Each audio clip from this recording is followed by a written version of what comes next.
let's think big. Let's not be afraid to change, to evolve, to take risk, to think differently.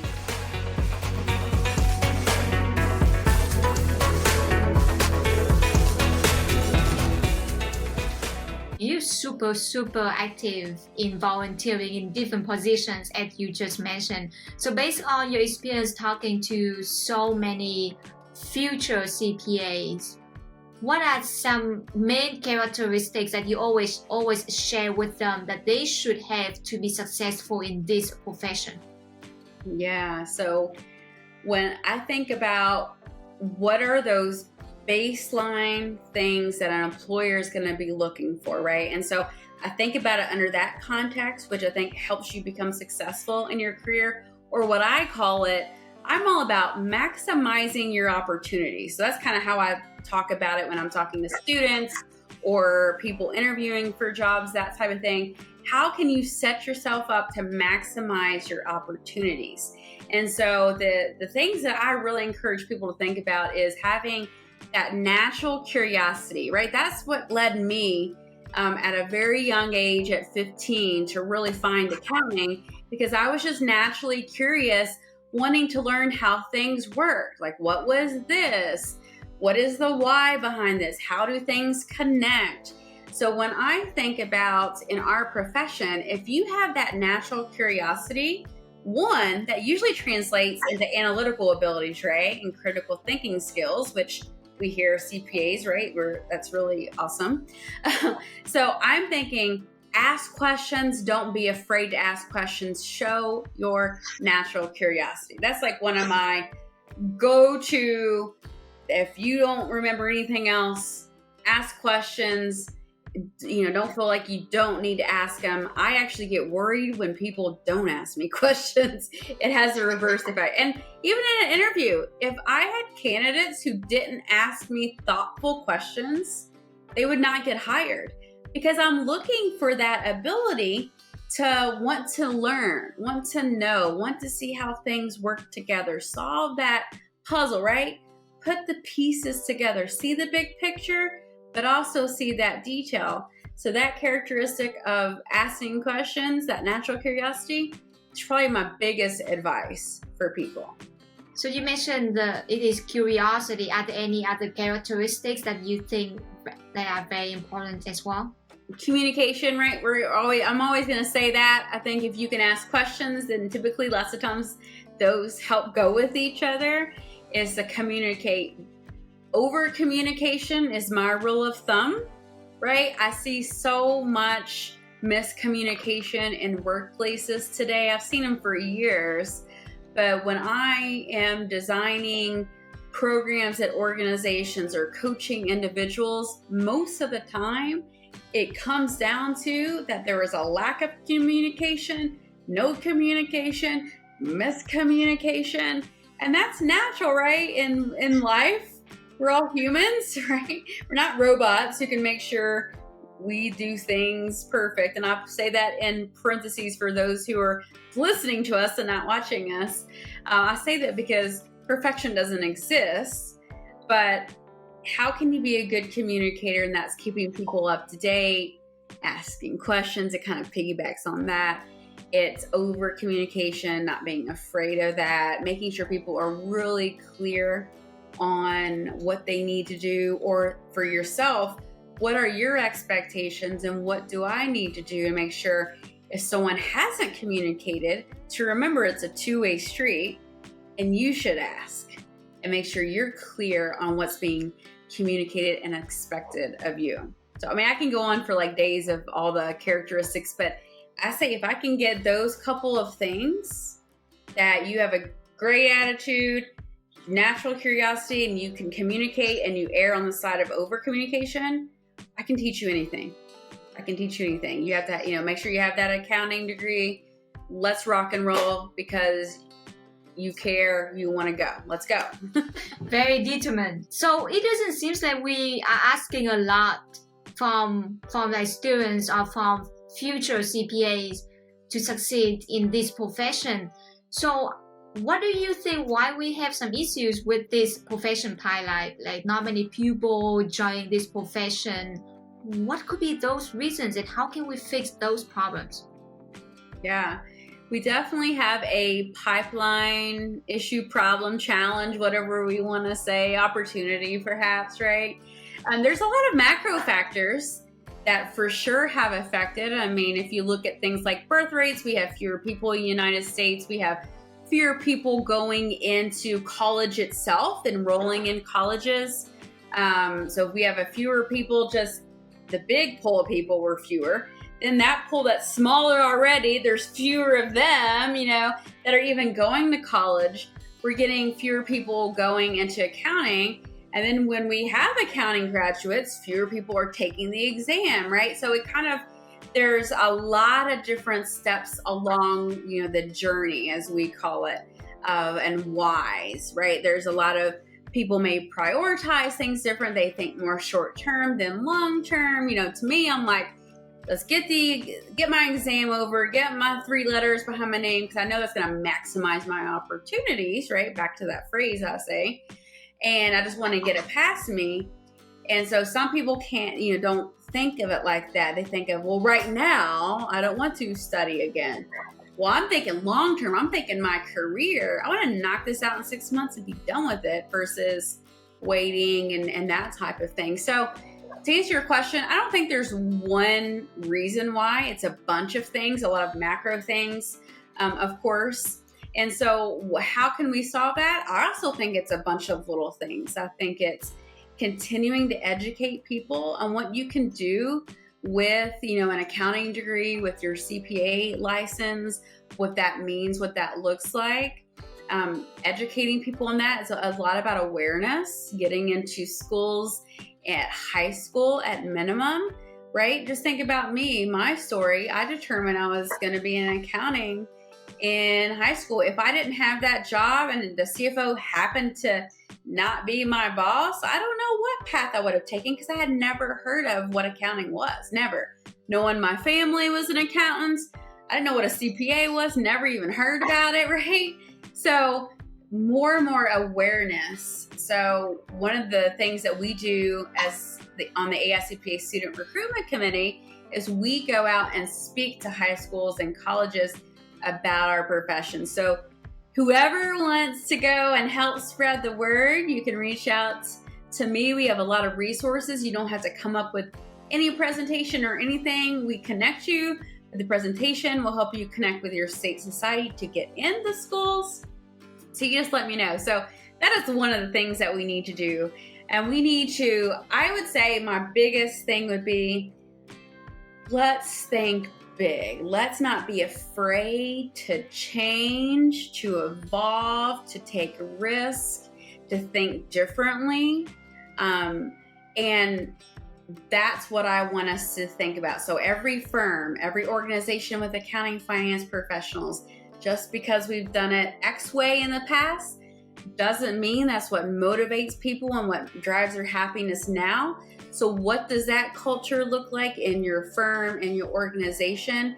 And don't be afraid to change. There are so many people who do leave the profession, just like what you said earlier, because some people have worked a lot of hours, right? And some people also don't work that many hours, honestly, Rosie. So you got to find the right firm or the right company, the right organization. It could be government. It's whatever, right? That makes you happy. Go find that fit to really find what works for you. And they do exist. I know a ton of firms, a ton of organizations that invest in their people. They don't work a bazillion hours a week, that type of thing. So think about what really drives you and be intentional about your career. Be the number one advocate of your career to go and look for those things. So your question about the whole pipeline, yes, there's lots of reasons. And I think there's lots of little things we can do to really continue to build out and maximize the pipeline, right? Not every single person in the world is going to be an accountant. But how do we set ourselves up for awareness and education about the opportunities that you can have as best as we can. And we shouldn't be afraid to change something just because of something that was done years ago. How about we do this? Pretend me I'm a high school student and you come to me and then you try to persuade me to go for accounting. I don't know what I'm doing. I'm in high school and I'm so confused, so many options out there, and I'm not sure if accounting is good for me. Yeah, well, I can hear you all the time, and it's not really for me to persuade anyone to be an accountant necessarily. My role is to create awareness of what our field is and what opportunities could exist if you get your license and things like that. And so I do this all the time. I go into high schools. I just did it before the school year ended in county about 45 minutes from my house. And I drove to that accounting class and I talked to them. And there was a lot of students who said exactly what you said. I don't know.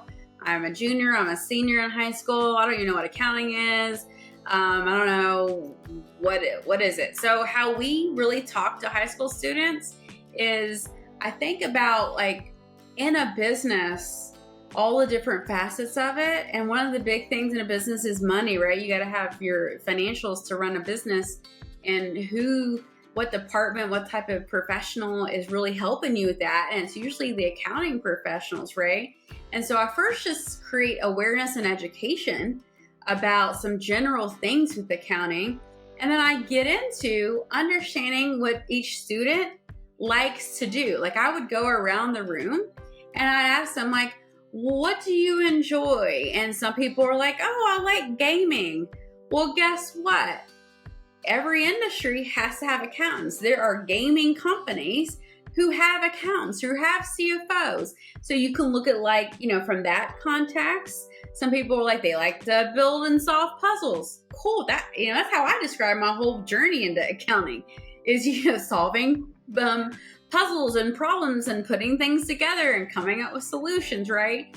So we got to get down to like foundational things to create the education and awareness of what accounting is in broad sense, and really get to understand what they like to do and show them, hey, based on those things you like, here are some ideas or some examples of how the things that make you happy, the things that you like, how you could in a career with being an accountant, a CPA, fulfill that happiness. Now, again, not everyone is going to be an accountant, right? But we need to start educating people of the field, of the possibilities, so you can explore, right? Take an accounting course in high school, do a job shadow, do an internship, take some accounting courses, places, right? There's a lot of different ways that you can learn even more after some of us in the field can go help create that general education and awareness. So that question you posed happens all the time to me.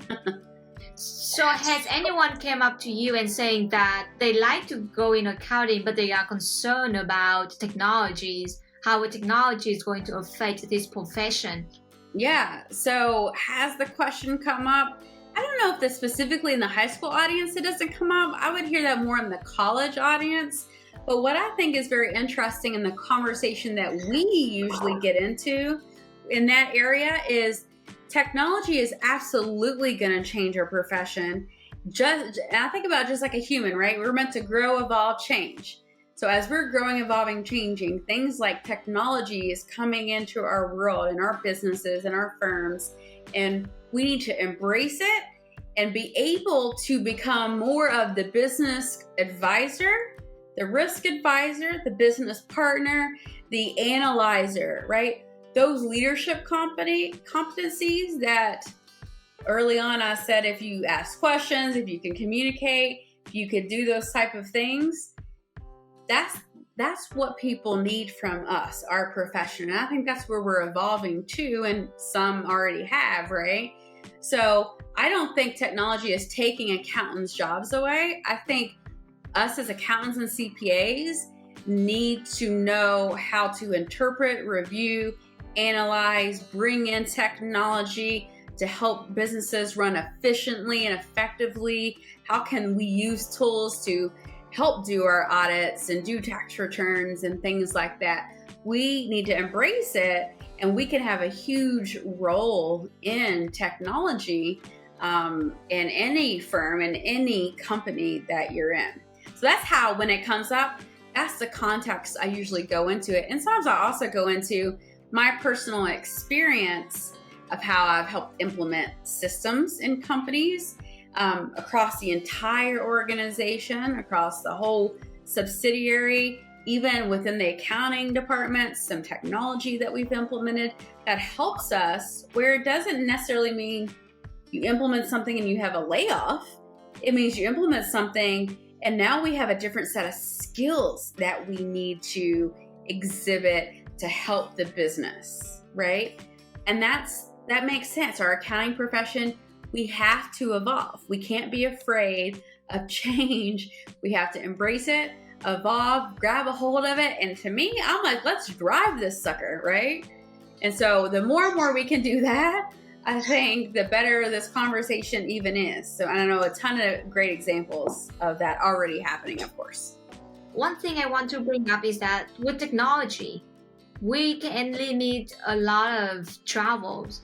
You can do virtual training, you can do virtual callings, virtual meetings, and also a lot of people go into hybrid schedule right now. And with your business that you do a lot of coaching from like virtually coaching people, I'm wondering if you can explain a little bit about body language for people when they work from home and then or when they have any clients call. Yeah, and hybrid work, flexible arrangements, all remote, there's all these different terms. And quite frankly, they've all existed way before COVID kind of accelerated most companies to kind of go to those models. And when I think about being online with a client, a customer, a partner, a peer, whatever, right? It's the same principal concepts as if you were in person. So it just translates onto a screen. So sometimes you can still read my body language, right, Rosie? Like you can hear words, right? You can hear my tone of voice. You can see kind of I'm expressive in my eyes, and you see that passion come out. And maybe someone's not as emotionally expressive as I am, but we have to just be a little more intentional about it because you can't see a whole person, right? So there's a ton of things. I actually spoke about digital body language at AICPA Engage. I have a whole course on it based on Erica Dwan's book, Digital Body Language. It's a fantastic book if you haven't read her, so I'd encourage you to go get it. But there are lots of rules of thumb of like how to write digitally, as far as like executive presence on the screen. Be deliberate in that you're listening. Do not do two things at once. I mean, that's the easiest rule of thumb. Still dress for the role. I know a lot of people are like, oh, working from home, I can look like a slob. I don't understand that, because if I'm working with a client, I want to be my authentic self, of course. Yeah, I've never worn like a tuxedo to work anyway. I'm not going to wear a tuxedo at home, right? But I'm still going to be put together just as if I were in person, as if I were, in front of the camera like I'm here with you today. So nothing has changed. You got to make sure that you still communicate. And quite frankly, you really have to, again, over communicate and be very intentional about the body language, your presence, and check for that understanding throughout those conversations, just because you may not have those chances that you would naturally have to, I'll catch them in the hallway later and clarify something, right? You have to be intentional. Well, I may need to call them on Teams or Zoom or something and be intentional. So you can still accomplish the same work, whether you're in person, whether you're, online like we are here today, but you do have to be cognizant of it, and you have to think about how it translates to the digital world. When you talk or answer, I see your body language and your arms just really active. But for me, whenever I talk and you don't see my arms at all, I'm under the camera. And you just see my shoulder point moving up and down for a little bit. That's it. So do you really recommend that people to like more active on the body language from the camera because we just see half of the body only, or it doesn't matter? I would say first rule of thumb is always be yourself. So if I'm a person like you said you don't really use anyone who knows me knows I'm very expressive with my arms and my hands. That's just how I talk. Been like that for years. But that is not what I'm saying that anyone else needs to be. First rule of thumb is be yourself, or you're not going to feel comfortable, right? Second, you just have to be a little more intentional. So what I always give advice on, how I coach people through this, is start with your words, right? People can't read your mind. So perhaps you're not using your hands in discussion. You don't have to, but you can use your tone of voice. You can use the words coming out of your mouth to even say, hey, Rosie, thank you for being really engaged, because you're looking at the camera and you're nodding, and I can see that you're really actively listening, right? Those are the same thing. That's equivalent to Jaclyn's arms and hands. We just express differently, right?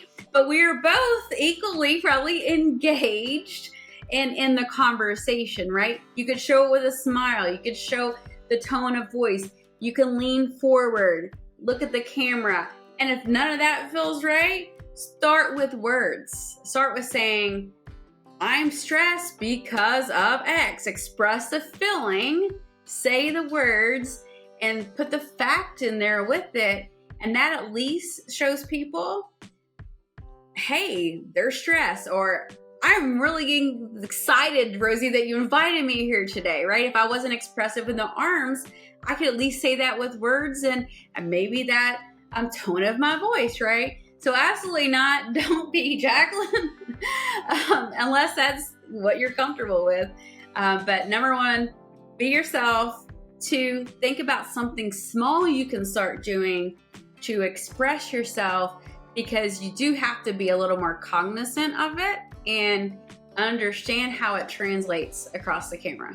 I feel like I can talk about this topic all day long because it's just so important nowadays when we have just virtual calls, virtual meetings pretty much every day.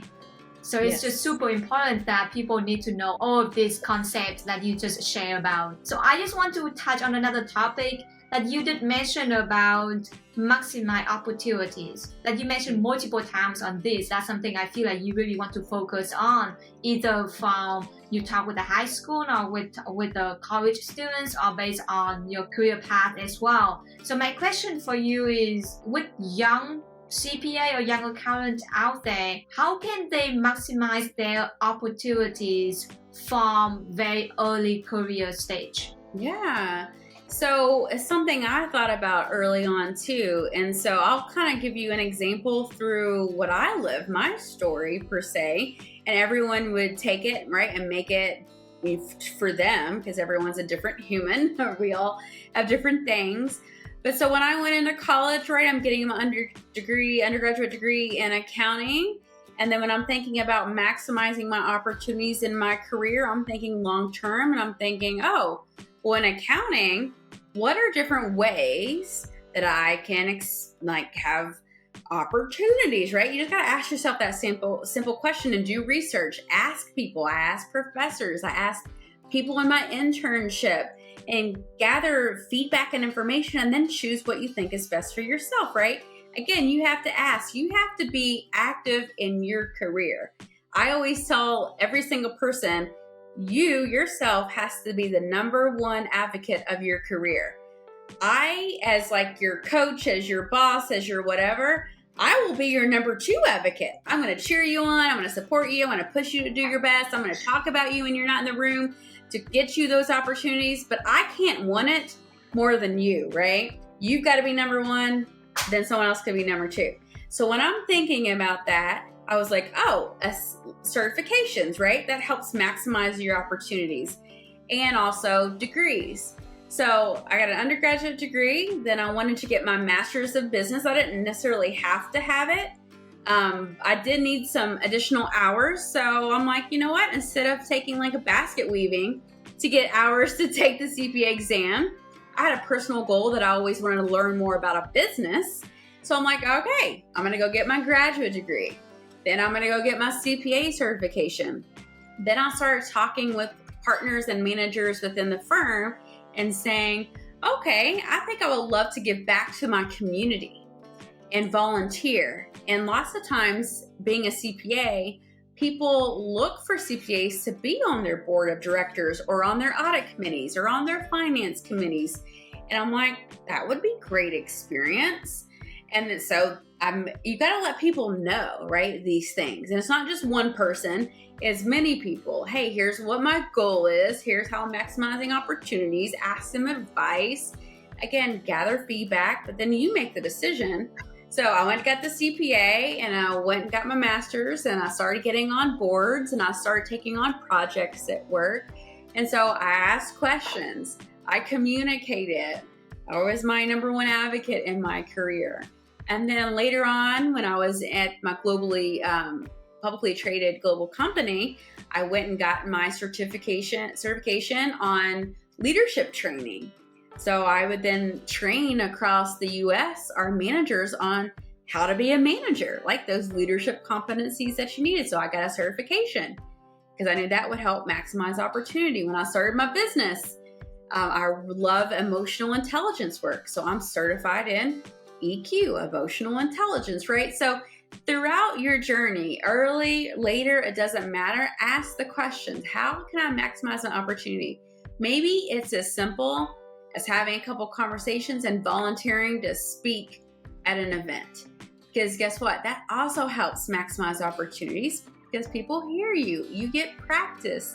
People know you're willing to go the extra mile, that you care, those type of things. So it could be little things, it could be big things. That's up to you to decide. But I would say just think about any decision in the context says, am I going to learn something? Does this help achieve a goal I have? Maximize opportunities, etc.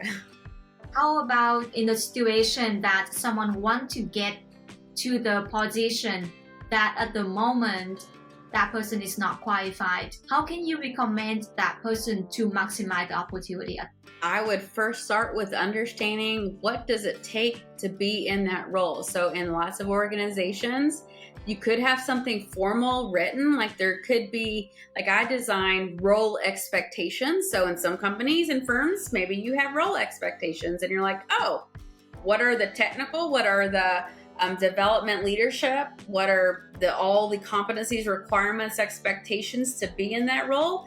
And then right? Let's say there's not a formal piece of paper, no problemo. Ask, right? This is how you ask and communicate. Ask that person, ask a mentor, ask HR, ask people, right? What does it take to be in certain position? These type of things. And then again, be your number one advocate in your career. Talk with your manager, talk with your boss, talk with your partner, whatever it is, and start communicating. This is the position I want. Here's why. Here's my understanding of the expectations and requirements for the role. What are your thoughts? What am I missing? What else should I think about? And then once you're solid on what those are, then you start taking ownership of that and doing. I'm always a big advocate of doing the role before maybe you officially get it. You're showing that you can do it. You're exhibiting those leadership skills or those specific responsibilities, maybe even of that role. So a few times a year, maybe every quarter, you're talking with your boss in your one-on-one and it's career development focused. And you're saying, hey, I know last quarter you gave me expectations for the role that I want to get to next. I jotted down some things that I've been doing that I think exhibit those competencies. What do you think? Do you think they also align? Yep, they sure do. Cool, thank you. 3 months later, you don't bring up this conversation every week, right? These career conversations should be an every week thing, but it's every quarter, every whatever, and you're just making sure you're aligned, you're getting feedback, you're aligned that what you're doing is exhibiting characteristics and competencies that you're going to be capable and being available to be promoted at some point into that role. So it's constant communication, constant alignment, right, of those conversations, etc. So that's how I would think about something like that. So you should come up with a plan, just as you mentioned at the very beginning about studying for CPA exam. Everything needs to have a plan. And then break it down. My whole practice, I talk about taking baby steps. Create the goals, create the plan, but break down those goals, break down the plan into manageable chunks. I even would say break them down into baby steps. And what does this look like? Because if we have a goal that takes a ton of effort, most people don't go do that, right? Because they can't go from point A to point Z. They need to go from A, B, C, D, E, F, then to Z, right? Eventually. You can't just go from A to Z. So it's just something of how every human is built. Break it down, do baby steps, keep that, that vision, that goal, that longer term goal in sight by breaking down everything. And please celebrate your successes along the way. We often forget to do that, right? We wait till we get to that goal. I passed the exam before we celebrate. No, we should celebrate when we get a plan together. Then we should celebrate after we studied our first week. And then we should, right? Whatever those celebration and milestones are for you, you pick them. But so often we don't do it until the very end. And actually celebrating milestones throughout helps things like your leadership competency of self-regard, keeps you motivated, right? So please don't forget to celebrate yourself. That's so true. I have to agree with you about that. A lot of us, or even myself, when I get to the goal that I want, I was okay. I got this one. What's next? And plan to move on to the next one. Yeah. My husband calm down. Take a pause. Yes, exactly. Take a pause. Take a breath, Rosie. Celebrate it. Let's talk about it for a minute. Let's sit in that success. Reward yourself with whatever that is. It's a day off. It's a piece of jewelry. It's a massage. It's a ice cream. I don't know what it is. You pick what that is. But sit in it for a second and then create your next goal.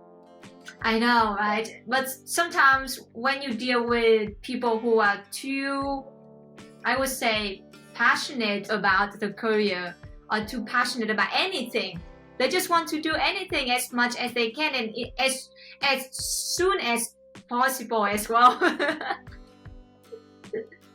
Yeah. So I feel like we go through a lot of items about CPA career, but I'm just wondering, with you, like very, very busy lady, how can you have work-life balance? How can you have time for yourself? I call it work-life integration. That's one of the things I say. The reason why I say work-life integration is work-life balance. I think the term, when I've heard it before, is like, hey, you work 9 to 5 and outside of that, you balance your life. I'm like, that doesn't really work for most people, because think about it.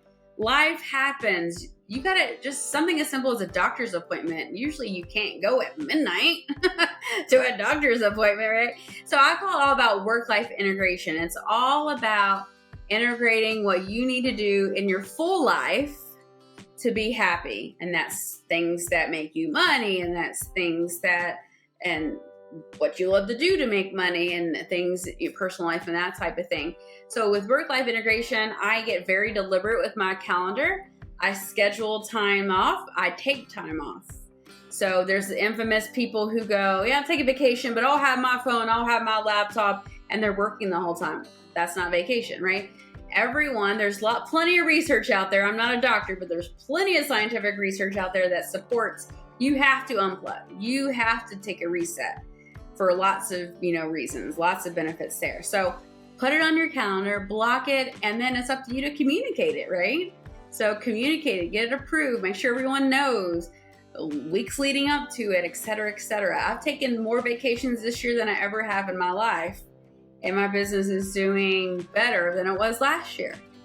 Again, you just have to plan it, schedule it, know that you're worth taking time off, investing in the things that make you happy, both in your work and personal life. You're one human. You're not a different human at work and a different human at home per se, right? So block it, be deliberate about it, communicate it. I block every Friday on my calendar. And sometimes I control my calendar on Fridays to only sometimes do I take a client meeting on a Friday, for example. So whatever works for you, I'm not saying that's what everyone needs to do, but come up with, again, what works best for you, and then plan it, schedule it, communicate it, do it, meet your expectations, know what your expectations are, do them. What are your expectations for yourself and others at work, personal life, et cetera, et cetera. So self-care is a real thing that everyone should prioritize. And I hope that you find the method that works best for you. I cannot believe that you still have that much time for like vacation, because you did not just only work at your own business, but you also volunteer so much on the top of that, and then you have vacation. So can you share with us what are the main benefits from volunteering that make you stay so motivated to volunteer at so many positions? Yeah. Oh, I mean, early on, I volunteered like early in my life. And then as being a CPA, after getting that, I volunteer a lot too. First of all, there's a need. And what my biggest advice for when you volunteer for something is it needs to align with what you're passionate about. So I get questions and asked all the time to be on boards and volunteer for things. Obviously, I have to also work to make money, so I can't be 100% volunteer. That would be cool, but I'm not at that point right now in my life where I can just be 100% volunteer. So I have to be very intentional. So my first kind of rule of thumb is, what am I passionate about that I want to be a part of? Like, I am the treasurer of the Girl Scouts here, one of our councils here in Kentucky. I'm very passionate about building future female leaders, right? So that aligns very well with, I like to build future business leaders in our CPA profession. I like to build future female leaders too. So it kind of has a theme that's very similar, right? Different angles, but very similar. I'm passionate about that, so I volunteer there. So that's kind of where I start. And then it's all about balance or integrating. I have to say no a lot, right? And no is a complete sentence. There's a lot of things that I would love to be a part of that I've said no because I just can't do another thing. I volunteer for a lot right now. So I think for anyone, advice for anyone listening is, first determine what you're passionate about. Find organizations, if you want to give back to your community, that align with your passions. And then communicate, tell people, contact the organizations, tell your mentors, tell your coaches, contact people. Like, we're both AICPA Leadership Academy, right? We all talk all the time. Our alumni, there's opportunities all the time. Tell someone. And don't worry, volunteer opportunities will come to you. Everyone's always looking for a CPA. Yeah, volunteering is just amazing. It's something very different when you just go to work and get the job done and go home, comparing with that you go to work, get the job done, and you go out see other CPAs. So that's pretty amazing for me. When I start volunteering as being a CPA, people look at you very differently. Thank you so much for your interview today. You touched on a lot of great topics about CPA career and also being about maximizing the opportunities to advance the career as well. Thank you so much for your time, Jaclyn. Thanks, Rosie, for having me. I'm very passionate about our profession, about building future leaders and really helping find people's potential and helping them grow and things like that. I'm sure we could talk for hours. But yeah, thanks for having me, and I hope everyone enjoys our podcast.